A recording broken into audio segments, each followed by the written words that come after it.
Hey guys, Michael here from Fat to Fit. Now before I get into today's video, I just wanted to thank you guys for all the support you show me, for liking my videos. If you could give this video a like, that would be great too, for subscribing and all that jazz. I just wanted to let you guys know that if you want to follow me on Instagram as well, it's fattofit_ms_fitness. It's always in the description box below. And if you guys have any questions for me, any at all, please feel free to comment in the comment section down below or send me an email. I'll put my email up on the screen. It's just michael.sacco@hotmail.com. If you have any questions or you want any advice at any time, feel free to send it through and I'll make sure I respond as best I can. Thanks guys.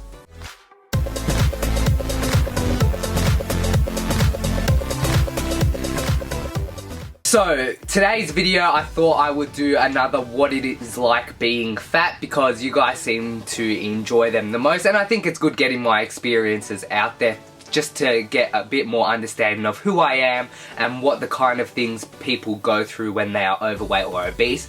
So today I wanted to focus on what it is like being fat in public. Now I've kind of covered this a bit in the past before, but I thought it was a specific one to do because when it comes to being overweight or obese, you really don't want to go out much. Now, you tend to socially isolate yourself away from people and you tend to convince yourself that you prefer being alone and you don't want anyone else around you, and you might see it as a bit of independence or you just prefer being alone, but most of the time that is not the case. And mentally, even if you don't know you're doing it, you're shutting yourself away from the world because of the way you look. And being overweight or obese, it gives you this mentality of, it gives you a kind of like a darker look on the world, a more negative look at the world, and so that kind of reflects back on yourself, and as a result you don't want to be around other people because you're scared of what they're gonna say or the facial expressions they're gonna make, or etc, etc, and you just don't want to deal with that, so you socially isolate yourself. But when you actually go out in public, you do notice a lot of these things happening. I don't know how many times I was mistaken for a girl, and that used to get me angry so much because I used to, of course, as I've told you in the past, I used to grow my hair out because I had a big fat head and I thought the long hair hid it.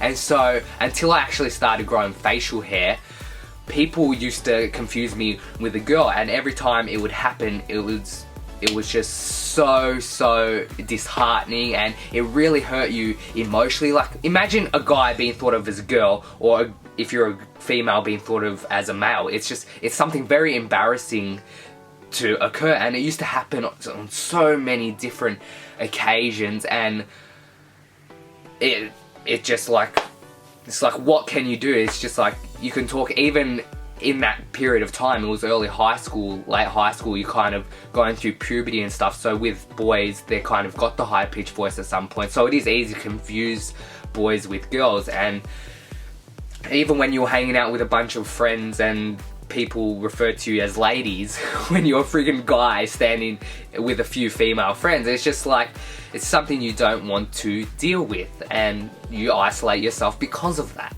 There were quite a few times where I was pointed at or stared at. I don't know why.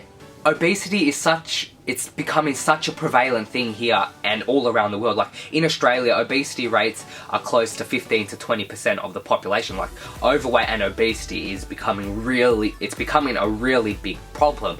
And so I still don't understand quite why when I was walking out in public I'd get stared at or I'd get pointed at. Normally it's kids, because kids really don't know any better, even though their parents should kind of be teaching them at that age. But even teenagers and adults were doing it as well, and I still never quite understood why they would do it. It's not like they haven't seen an obese person before, but I think it's more to do with the fact that they're not overweight or obese themselves, and so when they kind of see someone else who is, I don't know if it's feelings of pity, feelings of sorry, or disgust in some cases with some of the faces they were making.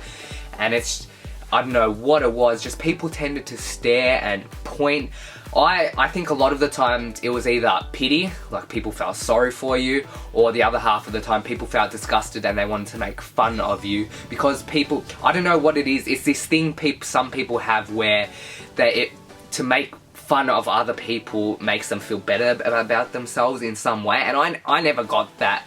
I never really understood how that could make you feel bigger or better by making fun or teasing somebody else. I just never understood that, but lots of people did it, and I was at the butt end of that joke a lot of the time, which does hurt, but it was something I had to learn to live with, which is completely unfair, because you shouldn't have to live with expecting something like that from other people. We're all the same. I know it's a bit corny, but we're all the same on the inside. Or even a lot of us on the outside are the same as well. So you shouldn't really be doing that kind of thing, but it happens pretty much everywhere I go, and of course that contributed even more to the social isolation. Didn't want to go out, just wanted to stay home, focus on my studies, focus on playing games, etc, etc. Anyway, I think I've rambled enough on in this video. If you got some insight into how life was when I was overweight or obese, give this video a thumbs up. Comment down below if you've had any experiences or thoughts on this topic, and please subscribe to the channel. I would really appreciate it. Thanks guys, I'll see you in the next one.